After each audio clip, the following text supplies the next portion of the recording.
Carl, I'm Brendan here from Games, Brains and Headbanging Life. And of course, you've seen the news. It is quite old already, but we haven't had a chance to talk about it. Similar how we did about Glastonbury, but less focused. We're not going to give you our history of COVID as we did during that one. It is, of course, the cancellation or postponement, however you want to put it, of Download 2021. Would have taken place in June. The dates were before. So basically, this is all to do with the roadmap in the UK, which suggests if everything goes as it should, come June 21st, no restrictions should exist. Take that with a pinch of salt. We're not here to discuss the reality of whether or not that should or could or will happen. That is not really, who knows? Just like everything, who knows? But it did obviously cause a flurry of, hey, if that is going to work out, maybe we can all start planning for stuff. And everybody looked and went, well, that's Download, fucked, isn't it? So my initial thought was, oh, wonder if they'll move. Wonder if they'll move it, like to July. Yeah. I mean, I'm aware that obviously it's a scale, isn't it? So there's probably some pretty fucking severe logistics around it. True. But then, it's not like the other festivals don't have the same issues. They just have them on a slightly different scale. I ended up thinking, why? Because I was like, well, move it by a month to beginning of July, and you've got a good couple of weeks there crossover as well. But I thought, if they start planning and start working towards it whenever they're supposed to, and the roadmap does fall apart and it ends up being delayed or held back by a month, they're fucked again. Fucked again. And what they'll have done this time is sold more tickets, maybe announced more bands, put more things in place, and be in a worse position because of it. And there's an argument as well. I realized that consumer confidence is going to, that's something you're not quite taking into account, but it's like, not so much that people are going to be scared to go to festivals or gigs, but more about people going to be that sure something is going to go ahead. So we're going to drop hundreds of pounds on something for the possibility of that then being postponed to a year after they paid again. Yeah. And then they're like, well, I could have done with that money now and I could have bought the tickets later, because you never really get a struggle to get download tickets. It's not a sellout event. No, I don't know how many, I've obviously have no idea how many fans rolled tickets over or anything like that anyway. No idea, yeah. And you don't know, we don't know the other problems, but a little bit of me thinks that they may have also, even if they wanted to move it, they may have been tied up in band logistics issues, simply by the fact that they must have been having discussions with bands because of the announcement they made alongside the announcement of it being moved. Which we will get to at the end. Yeah. We do want to talk about something specific. But it suggests that before they announced the fact that it was being moved, they were already talking to bands and obviously coming up with problems. So I feel for him. It's sad, but it's also in a way, it's been a real boon to the small independent festival market. I'm clutching at assumptions here, right? But we know that some of the other festivals, the smaller festivals, they don't necessarily struggle to break even, but they struggle to make money. They struggle to sell out. Yep. Have been reporting phenomenal ticket sales. Yes. And that's fucking great. Mm-hmm. So if 1 year of a super festival like Download, as sad as it is for the people that go there, for the people that run it, everything like that, it doesn't go ahead. But all of those people, rather than sit on their laurels for a year, decide, well, do you know what? Let's get out and hit up the independent market. Fucking great. That's great for the industry. Well, I personally think they won that. Damnation. That's it. Damnation. Yeah. Absolutely. But not alone in Damnation, because I know that Bloodstock have also reported higher than average ticket sales, and I'm sure all of the other ones are as well. I mean, all points look like Damnation will sell out within the next couple of weeks, which is fantastic. Great. I mean, I'm not saying it's great for Download, because of course it's not, but what a great time, for all these fans who would have been at Download to go and check out something else, and to go and check out other bands in the underground scene, and to buy their merch and invest all that money back into the underground and the raw roots of it. Yeah. So I'm not trying to laugh at Download or anything like that, but I'm trying to look at the positives of it, and in a way there are some positives. Yes, we've got to take the best out of it you possibly can. Yeah, absolutely. And I've come up with a plan of my own, which is I think Download once every 4 years should have a fallow year like Glastonbury do, which will then inject life into the underground market. No, because these major companies are wankers, and what they'll do is they'll realize that in the fallow year of Download, the people behind who used to do Sonosphere were like, oh yeah, that'll be our year then, and they'll come in and steal all the fucking attention. Or they'll buy Damnation. Yeah, and all the independents. Already in Leeds will start trying to put metal bands on again, that kind of thing, you know? Yeah, we are obviously very disappointed about Download. I was very pleased they didn't wait, that they didn't hang about. They said the 1st of March that they would tell people, and the 1st of March is when they told people. They didn't fuck around. They made it clear. But they also tried to sweeten it, as we already mentioned, by announcing the headliners. And if there was ever a point where I hated the music fan base, it was during this announcement. I found it to be incredibly disappointing, depressing, and sad to sort of see the reaction aimed at one particular band more than anything else. But and confusing was the other word. So the 3 headliners for your Download 2022, if you do not know already, is Kiss, continuing this or trying to finish this supposedly retirement tour. If they ever get to do it, God, I have no idea what age the members are, but they're in their 60s, right? I reckon they've changed members 20 times, and it's just different people in the makeup. Oh, like Journey with their front man, yeah, that kind of thing. Yeah. It's past, and I'm not my camera out of focus. Come on, come back and focus. I'm right here. Right here.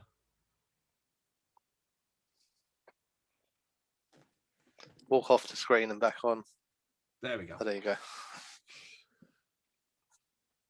Yeah, so let me search up again.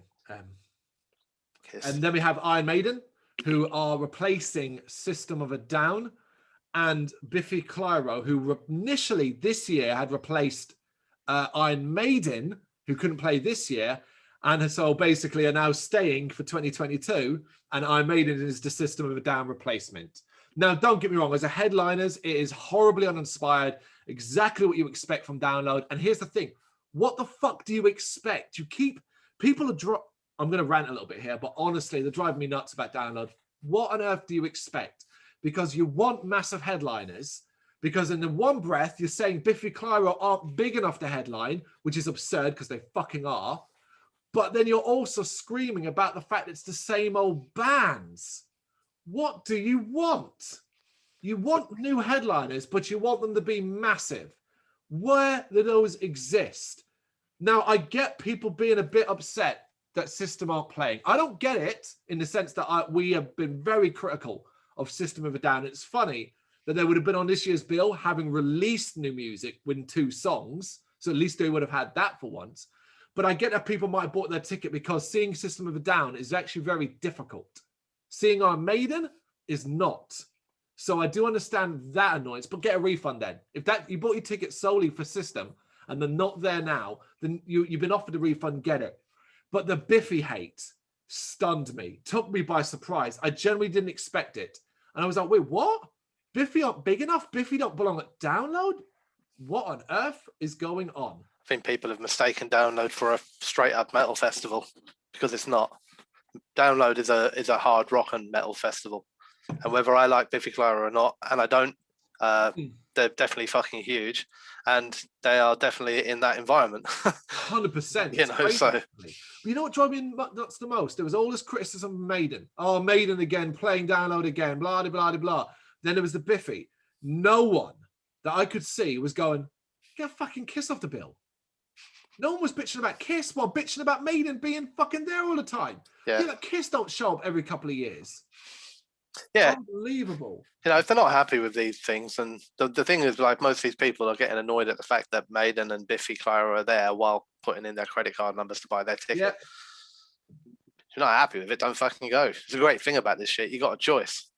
And here's the thing, you have a choice there because the rest of the lineup has been announced. Now, it's not going to be a shakeup. It's not going to be a shakeup. It is going to be, I suspect, predominantly the same bill we already had. And once they've got the bands re-locked in, there might be some changes here and there and positions and stuff because bands are planning to go into studio. Why they'd be doing that, I do not know, considering they have not been able to fucking do anything all year. But that is very possible. But it will still be very much, don't expect any surprises. But that brings me to my own personal disappointment. And this applies to all of them. All of the ones that have had to postpone to 2022. Now, I know you're kind of stuck with the lineups because of agreements and all that, but there will have been enough things that have changed. And I'm really disappointed that we haven't seen, at least the industry really hasn't seen an opportunity to try and change the festivals up because of people's desire to attend them, means they were willing to accept changes instead of the norm. E.g., download going, okay, it'll have been by the time it comes around, it'll have been 3 years since the previous download, 3 years without download. And I'm 99% sure that they could have gotten away of pushing someone up who we never thought would be a headliner based off the fact that we haven't done it in a while, things need to change, and people will want to come no matter what. Yeah. So let's take a chance and do this. And they haven't done. And the same with Hellfest, and the same with Grasspop. And it's just, oh, God. And I get it as well for companies. I'm sure they're just desperate to get these lineups out of the way now. Like, get them done, because you've had these bands in place and booked and all that, and you can't do any forward thinking for the next festival after because you still can't get your current one going forward. Yeah. But just to not see, for me, sell a ticket to me, download. And you've gone, here's Kiss. And I've gone, nah, mate, you're all right. And you've gone, here's Maiden. I'm going, well, yeah, if I was there. And you've gone, here's Biffy Clyro. And I'm like, no, you know what? I'm golden, guys. You know, you haven't got any other lineup, so I've got to judge you on those 3 bands. I have no interest. You're not selling that ticket to me. I mean, I must admit that when I saw that System of the Down, who I think that may be the shortest comeback in history. Not completely their fault, but, you know, still. But when I saw that Maiden replaced him, because one of the things we both said about Maiden quite a lot is that, you know, we've never actually seen Maiden play while having quite a lot of respect for the band. Yes.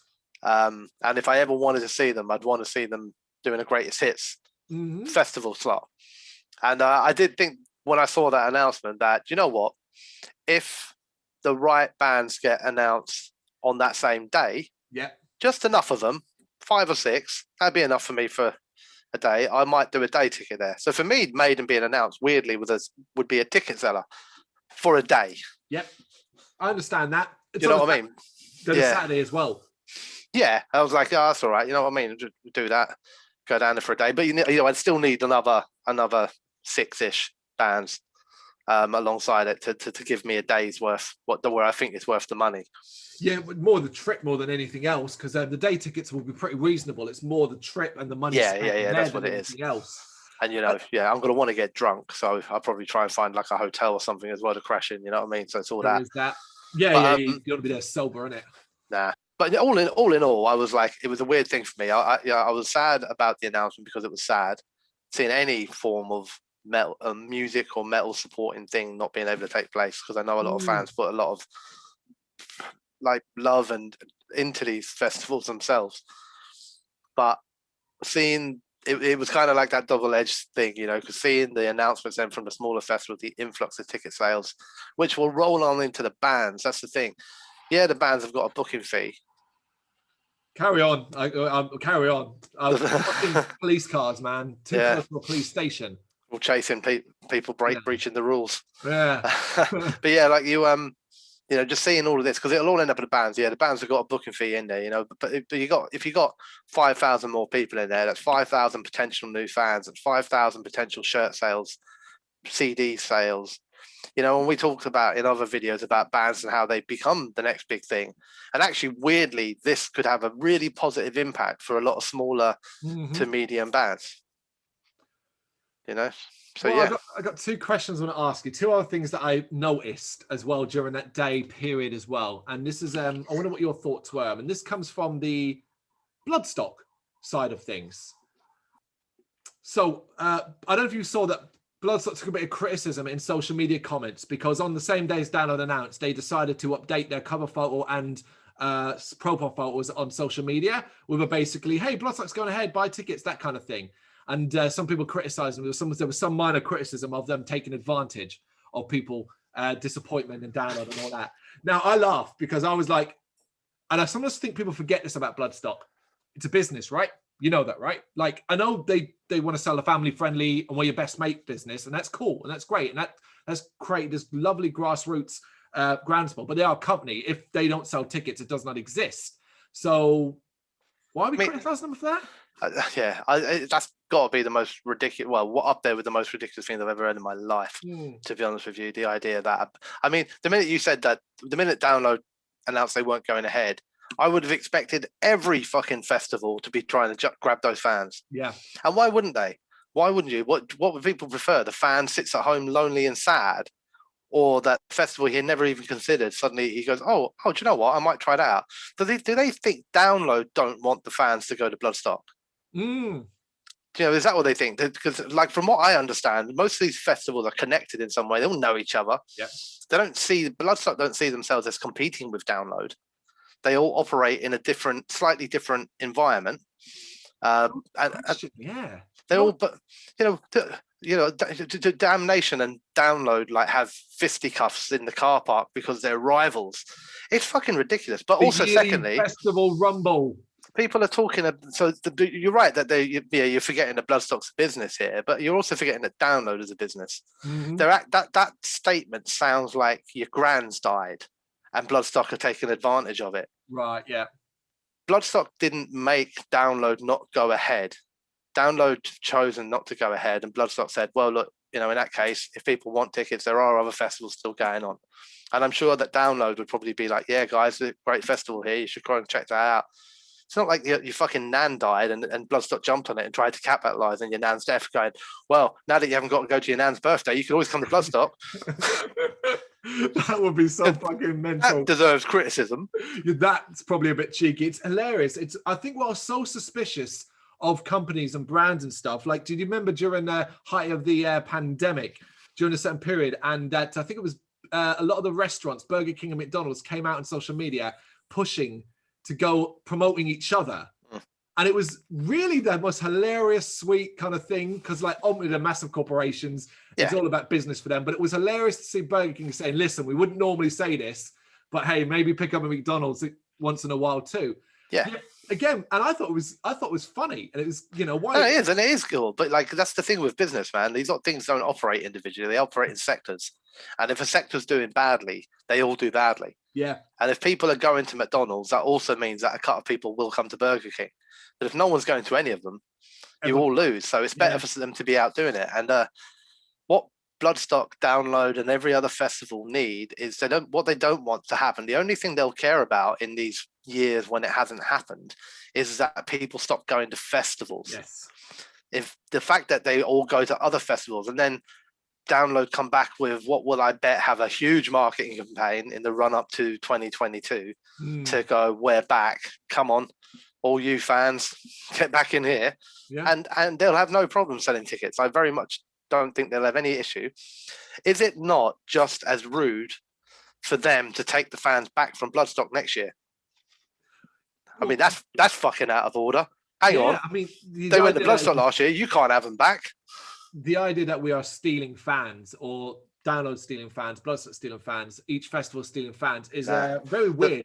Because here's the thing: if you want a festival fix, you're going to go to one if you can. It's not like if Download is your baby and it's your jam, and you go to Bloodstock this year, you're just going to go back to Download in 2022. Yeah, absolutely. So as I said, the worst thing that can happen to any of these guys is that people decide not to go to any festival, and then they decide that actually this is, you know what, we had a family holiday instead and it was really nice down in Cornwall or something like that, and actually we're going to do that going forward. The fact that they go no, we're doing festivals means that Download still have people they can pick from in the future. Yes, you're right. It's an ever dwindling pool of people, so you want to keep that as full as possible. What about the other one then? And this one was really, really fucked up in my opinion. And it was a very small minority, but it caught my eye. And I was like, the people who are saying, oh, don't want those Download fans coming to Bloodstock. They're going to ruin the food. Yeah, probably right. No, I'm joking. I'm joking. Yeah, that's just a ridiculous thing. Ridiculous. It is ridiculous. And it's just a ridiculous notion. That's like, how many people go to Download, you say? 60,000, 70? Oh, it depends on the year, but I'd put like 50, 60 at least. Yeah, say you got 50, 60,000 people. We're saying that every single one of those 50, 60,000 people are a worse caliber of person than the people at Bloodstock. They're just people. You could get 100 people come from Download and they could be absolute dickheads. Or you could get 100 people come from Download and they could be absolutely lovely people. And that same 100 people at Bloodstock mixed up could be 100 dickheads, 100 lovely people. People are just people. People are people. You don't become a bell end because you attend download. It's not like you went into download a really nice guy and came out an absolute prick, self-entitled cock, wearing Kiss makeup and saying, you know, how like you're better than everybody else. It doesn't happen, does it? Nope. If you've got that mentality, you've got to have that mentality before you went into download. Yeah. It's nothing to do with the fucking festival. Yeah. You know, but that's just people. That's what's that? That's the elitism, isn't it? That's the we own Bloodstock. Bloodstock is ours. I hate to tell everybody, it's really not. Particularly as regular Bloodstock goers, we can speak for Bloodstock fans as seeing our own fair share of elitism amongst the regular. Yeah, I've seen some right fucking bellends there. Got right on my tits. And I've met some lovely people. Absolutely. It's just people, as you said already, doesn't even matter about festival. Get a room full of 100 people. Chances are at least 2 or 3 of them are going to be people who end up hating. Doesn't matter. It's just at least. Yeah, I'll probably push that to like at least 20 or 30 of the 100. Yeah, these days as well, more than anything else. Or just get in a room and say something controversial about a political figure and watch it all fall apart. That kind of situation. Doesn't take much these days. But yeah, I reject that idea as well. I reject the idea that an influx of download crowds, because here's the thing, right? If you're a regular download attendee, you're not likely to turn around and go to Bloodstock. Not because of the festival thing, but more because of your taste in music. I still strongly believe most people, at least for download, go because of the lineup. If you look at the lineup of download and you look at it and you're like, I love the fact that Baby Metal are there, I love the fact the System of a there and all that. You're not looking and going, you know what? Can't wait to see Merciful Fate. Do you know what I mean? Like this isn't happening. So again, it's going to be a small percentage in that sense. And I actually imagine the ticket influx Bloodstock may have experienced was panickers, because there is a bit of that panic stations going on where there's like, oh my God, I saw it firsthand because I'd forgotten that Bloodstock's VIP had actually sold out a while back. Yeah. And then suddenly it was like, oh, people are like, oh, there's no VIP. It's like, yeah, that sold out ages ago. Yeah. I saw somebody put a post online saying that they urgently want a VIP ticket for Bloodstock if it was being resold, and they listed it as an offer of £1,200. That they would give £1,200 for a single VIP ticket. And I was like, wow. I mean, we do Camp somewhere else, man. Climb the fence. We do it, and it ain't worth 1,200 quid, man. It's good, but it ain't worth 1,200 quid, you know? But yeah, I mean, the whole point of this was just to go for the whole download thing more than anything else. It is, as we said, disappointing. It'll come back in 2022, and it will be as big and bold as it ever was. If you're disappointed and you're upset about it, you know, Brendan said, have a look around. There's not even just talking about Bloodstock. He's mentioned Damnation. We have Badger Fest later on in the year as well, which is 3 days up in Manchester. A lot of local, young, hungry bands from the UK. And I'm sure as well, as restrictions do get lifted, there'll be a lot more one-dayers and things like that cropping up. I think so. Like, yeah. I envision a summer of metal or a summer of live music with all the pubs that can trying to reopen and getting bands in, you know, because I'm hoping that, you know, there'll be a switch here, because for the first time in a long time, the venues will want it, but the venues aren't fighting to get a band in there. The bands are queued. There's a queue of them all waiting to play fucking anywhere. Yeah. You know, it could be fantastic. It could. So just basically put your energy into that. And there you go. That's our thoughts on the whole download thing. As always, we went a bit off topic. What we do. But let us know your thoughts in the comments. Thank you very much for watching. You can check us out on gbhbl.com as well as on Facebook, Instagram, Twitter and Tumblr. Go to Patreon to help us out over there. That's patreon.com/gbhbl, as well as Big Cartel, where you can find some of our merchandise. We have a podcast running on SoundCloud and Apple Podcasts. And of course, if you like this video, do us a favour, hit the subscribe button and help the channel grow. Games, horror and heavy metal. What else is life for?